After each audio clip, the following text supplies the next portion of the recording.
From FingerLakes1.com and presented by FL1 Radio, I'm Josh Durso, and this is Inside the FLX.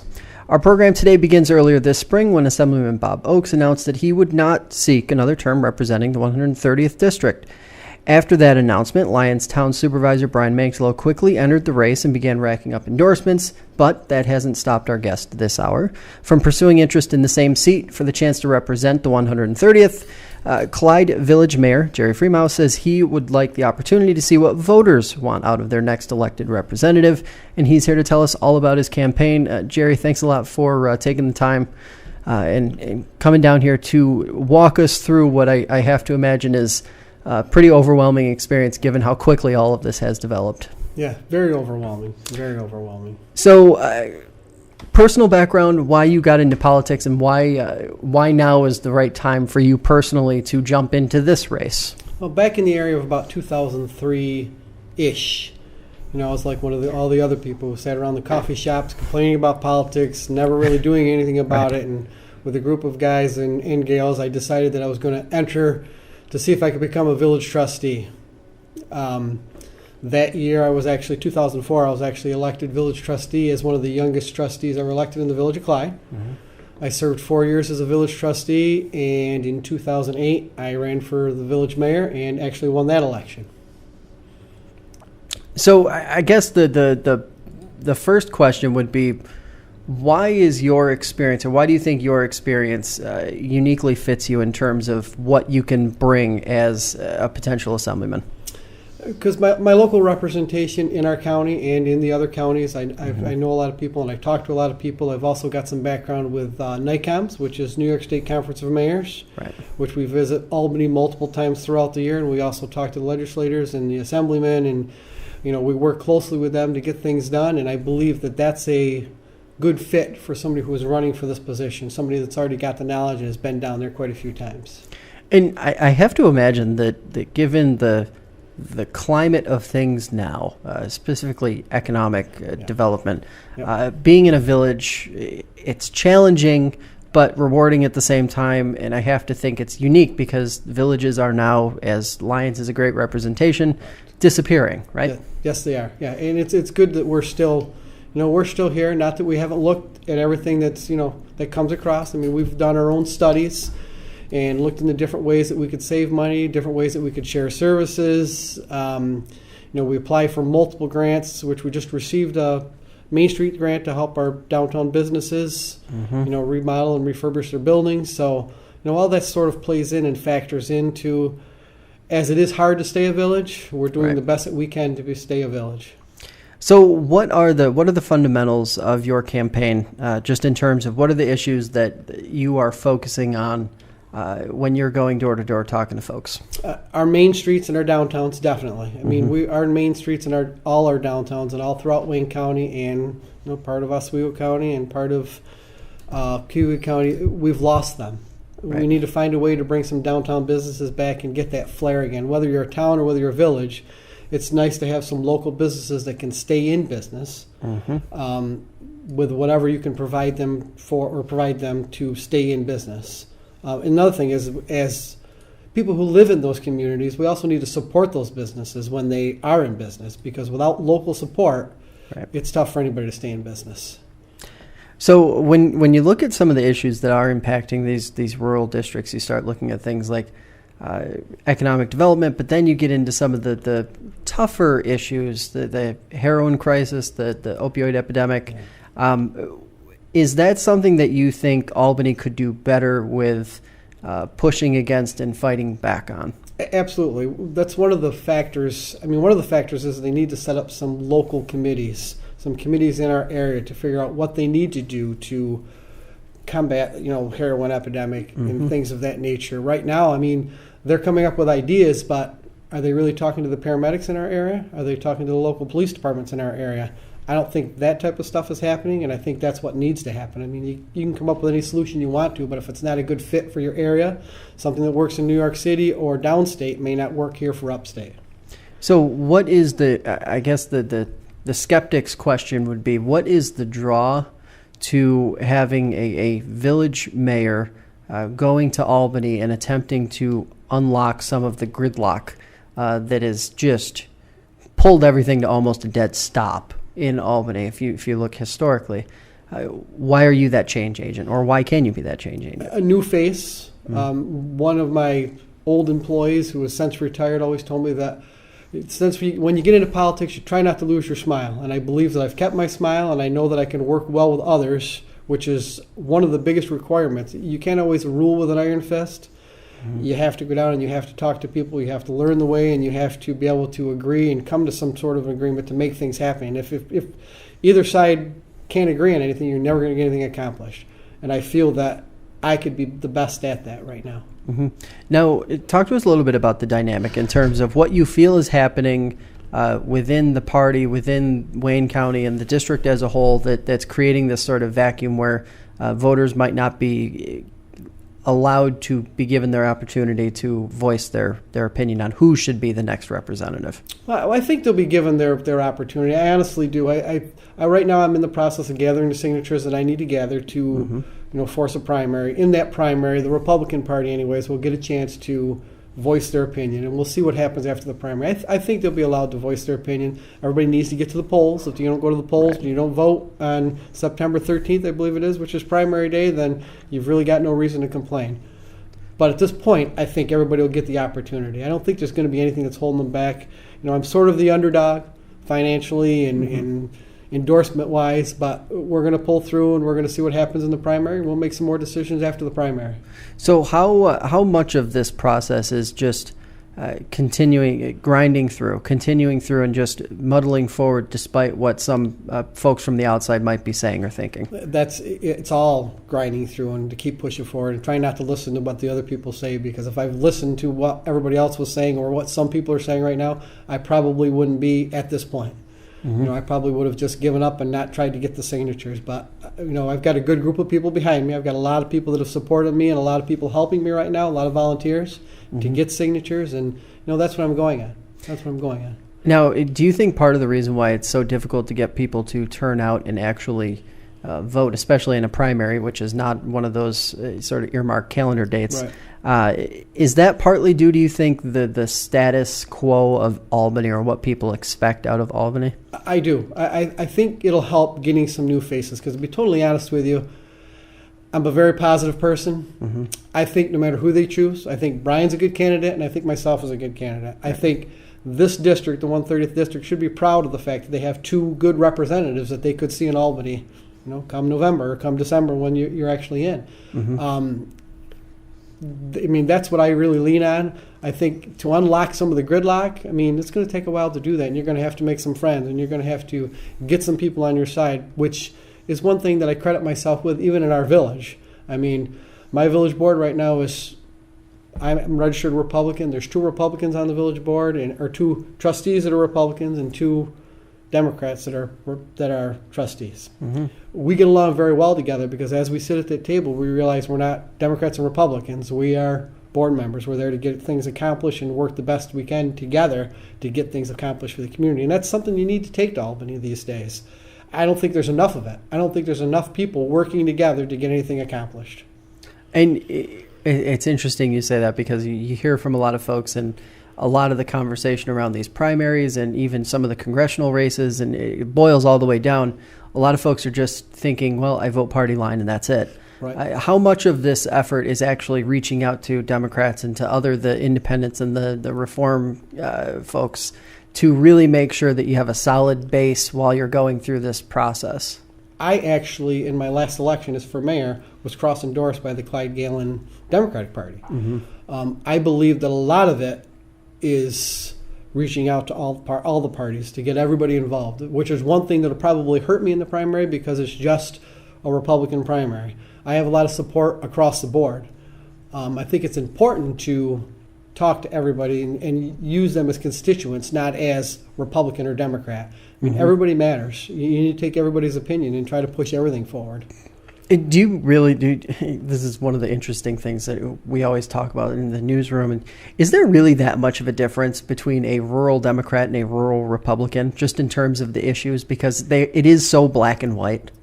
I don't believe there is, besides party. You have some of your people that have been Democrats their whole lives that are just Democrats. That's the way they're going to vote. And it's the same way for Republicans. There's people that have been Republicans their whole life, and that's the way they're going to vote. Do I think some of the problems and the issues are the same? Absolutely. I mean, we all have the same problems and the same issues, and we all sometimes have the same goals. We just got to be able to agree to work together to get those goals done.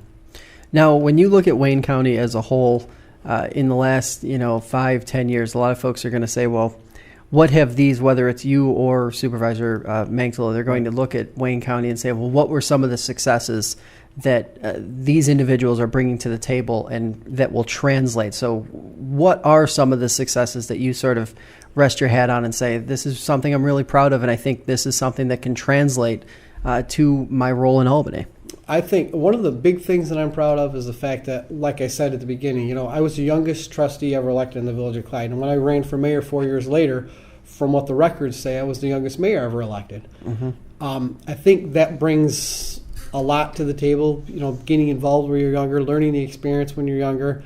And I can only speak for the Village of Clyde in our area, because we've applied for millions of dollars worth of grants, which we've received. We've done a ton of work throughout our community grant-wise. We've got some of the biggest industries in Wayne County between AA Tech, Thomas Electronics. Those are all businesses that could have moved out of the village, but haven't. They've chose to stay there because we've worked well with them, getting different things done, getting their buildings upgraded, all kinds of accomplishments like that. Throughout the county, I think one of my greatest accomplishments, that I go back to saying I was a member of NICOMS, which is New York State Conference of Mayors. Right. I've been a member of NICOMS since, of course, being elected as a trustee, because you pay your dues then.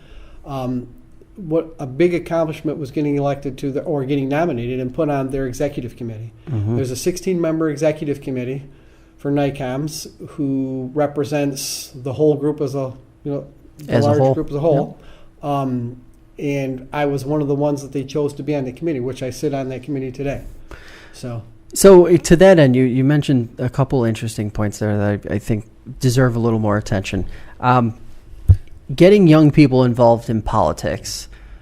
Walk us through what your thought process is, not only on how to engage more young people, but also why you think some of them have skirted away from getting involved.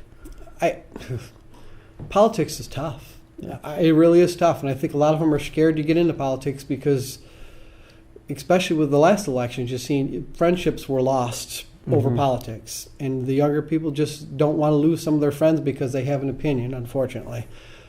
The ways I see to get them involved again, I love to put people on committees. We have multiple committees in our village, and I love to get some of the younger generation to come down and get on these committees and get involved, and that's one way to be involved without actually being involved in politics, if that makes sense. So to that end, the other part of it is how do we get and keep young people in the district, in the region, in the Finger Lakes? It's all obviously one pot. We've got a lot of great educational institutions, but unfortunately we import and export basically at an equal rate, which isn't a good thing. How do you think the best way or best method would be to sort of roll that back a little bit and get more of those young folks staying here as opposed to packing up and going elsewhere? We're offering, one of the things that was on the table was offering free education, free college tuition for certain students. Maybe we can do that in our own communities, in our own counties. We have a lot of industry, especially in Wayne County, or even in this district as a whole, I should say. Maybe some continuing education for those businesses, for AA Tech, for Thomas Electronics, for IEC in Newark. Maybe some continuing education to get people employed. The younger people can come out of school. They can do some education while they're working, get some training while they're working, and further their knowledge that way. And that way they can move right into a role in those businesses that they've been training for. So when you're going door to door, what are some of the things that you're hearing most? I'm curious what the points of frustration or contention are for voters in Oswego, Wayne, Cayuga counties, when the ones you're talking to. A lot of them, like I said prior also, is the downtowns. They'll drive through any downtown, whether you're a town or you're a village, and they see empty storefronts. Unfortunately, there's only so much you can do for that, but there's got to be something more that we can do. So I think the way to address that is to get together with some of the storefront owners or get together with some past storefront owners and see why they went out of business, and see if there's some sort of common solution that we can come up to get those storefronts full again. Other things, taxes, which are always on everybody's mind. So there's got to be a way. We have a lot of unfunded mandates and things that go on up through the county, whether you're a town or whether you're a village. It's the same either way. We have to pay for certain things regardless of how much we cut taxes or want to save taxes. There's certain things, insurances and compensation rates, all those things continue to rise while we try to continue to keep taxes down. Hopefully there's a way we can solve that in Albany also, because there should be some ways that we can get involved with Medicaid, Medicare, health insurance, things like that, so there's not such a monopoly in our area, and we only have certain choices that make our costs go up, cost of living go up. How difficult is it explaining to folks who they look at Albany and they say, well, the answer is cutting taxes. You just have to cut taxes. How difficult is it actually explaining to folks while you're campaigning, while you're trying to get them to accept you and understand what's at stake, that it isn't necessarily just as simple as cutting taxes because of the cost and the expenses that are being thrown on the villages, counties, towns, etc.? Right. It's very difficult. I mean, one of the things we pride ourselves in Clyde in the past 8 years, if we've gone up with our tax rate, it's been very minimal. We've stayed around the same and/or have gone down in our tax rate. Just speaking as a village, it's tough. I mean, because you get unfunded mandates every year and more things that they push towards you that you need to expend dollars on, and you have to cut somewhere else to make up that money. But it's something that needs to be done. Nowadays, that's what people are looking for, is for you to cut funding somehow or cut, expenditures somehow so their taxes aren't increasing every year by the year. And on the Albany level, it's tougher there because you're not just dealing with your village board or your town board when you're talking about a tax increase. You're dealing with a lot of people. I mean, there's many assemblymen, everybody's got their hands in the pot and trying to figure things out and trying to come up with different ideas. And that's why I said, when you're willing to work across the table, when you're willing to work with people and listen to every idea, that's the best way, I think, to come up with a common solution, especially with our taxes in New York State. How much of the downtown portion of the conversation do you think should be focused on repurposing, maybe not the traditional storefront that folks might have been used to 25, 30, 40 years ago, but something new, breweries, whatever the case may be, almost with an attitude of anything that's willing to open and operate and do business and spend money in our community? How much of it has to be that concession to what is willing? Oh, I think a lot of it has to be that concession, because it's hard to pick and choose what businesses you allow to come in when you don't have businesses. If the storefronts are empty, the best thing for you is to get them full. It doesn't matter what's there, what's not there. We have rules and regulations, and you have codes and zoning and everything that comes into play. So that'll all factor in. But if a business comes and they say, "Hey, we're thinking about opening a business here," the worst thing in the world to do is to turn them away. Right. Listen to their idea and possibly work with them to get them in those storefronts. And what other way you're going to get them full? Right. Now, I'm sort of curious. What is your thought process on if things don't change, if New York State sort of continues on this trend that it's on right now, do villages and downtowns as they exist now still exist in 10 years? I don't think so. I don't think there's any way they can. I don't think there's any way they can.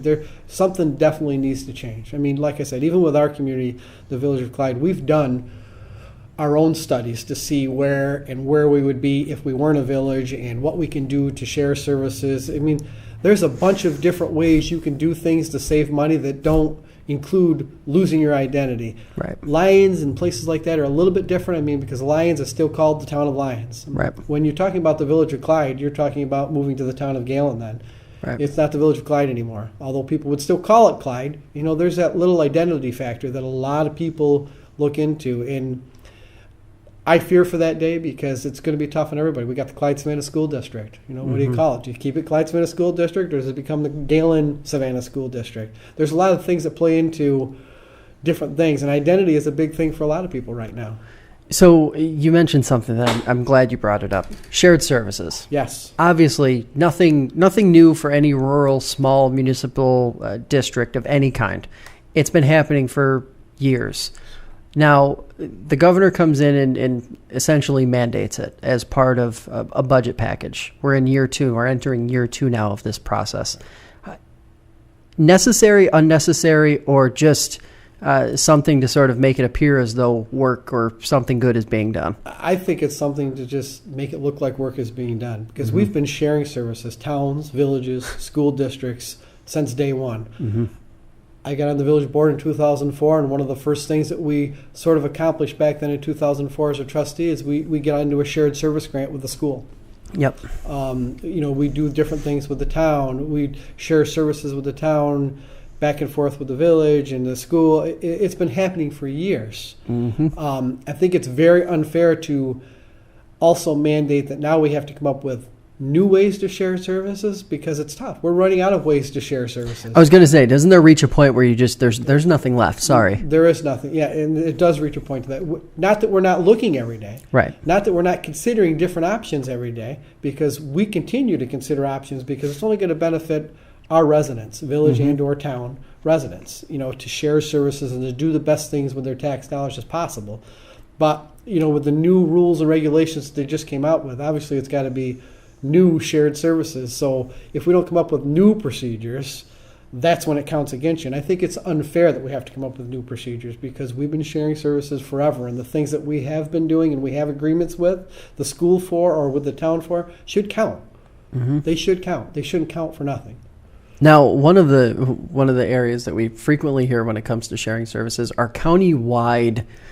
Insert some word after that. County-wide. Right. Does that worry you as a village mayor when you start doing everything by the county, and rather that than allowing that hyper-local approach to still exist? It does concern me, because, and I hate to use the term, but to me it's more like a dictatorship when you're getting to county-wide services. And not that that's a bad thing, because some services can be county-wide. Right. But when you lose that local flair, and you lose your local, especially when you start losing local governments having control over things that are happening in their community, it's not going to be a successful venture. It's not going to be a successful venture. I think you need to have some control over the things that are going on, the services that are being provided. A lot of people like the local services that are being provided. They want to keep their local services that are being provided, whether it be town or village. Not that some of the services, like I said, wouldn't be bad to maybe share with the county, or maybe work through and have a process with the county, but I can't imagine just the county providing all the services in all of Wayne County, but our tax rate not going down or not going up. Right. Trying to go down, because somebody's got to pay for those services. So whether it's your village paying for those services, or whether it's your town paying for those services, or your county, somebody's paying for those services. So either way, your taxes are going to fluctuate to one way or another. If the village is paying for it, then you're going to be paying village tax. If the town's paying for it, you're going to be paying town tax. If there's no village and town involvement and it's a county service, then your county is going to subsidize that service. That's just a fact of life. Now, last question for you. How can folks get involved with your campaign, what you've got going on? How can they find you, I guess, would be the best question. I do have a Facebook page set up now. I also have my Facebook page. I've got people out there right now passing petitions, because I'm trying to get the 500 signatures that I need that's required to force the primary. They can contact me by cell phone. I don't even mind giving my cell phone number out. Everybody has it. It's 315-651-7438. I answer it 24 hours a day, and if I don't answer it, I call people back. Right. We're willing to travel to get signatures. Anybody that wants to volunteer to help us walk in parades or buy a sign or do any of that type of stuff, they're welcome to do any of that. Just contact us, and we'll make sure they have the information required to do that stuff. All right. Well, I really appreciate you coming in today and talking to us about everything that's going on. I'm sure we'll be having you back.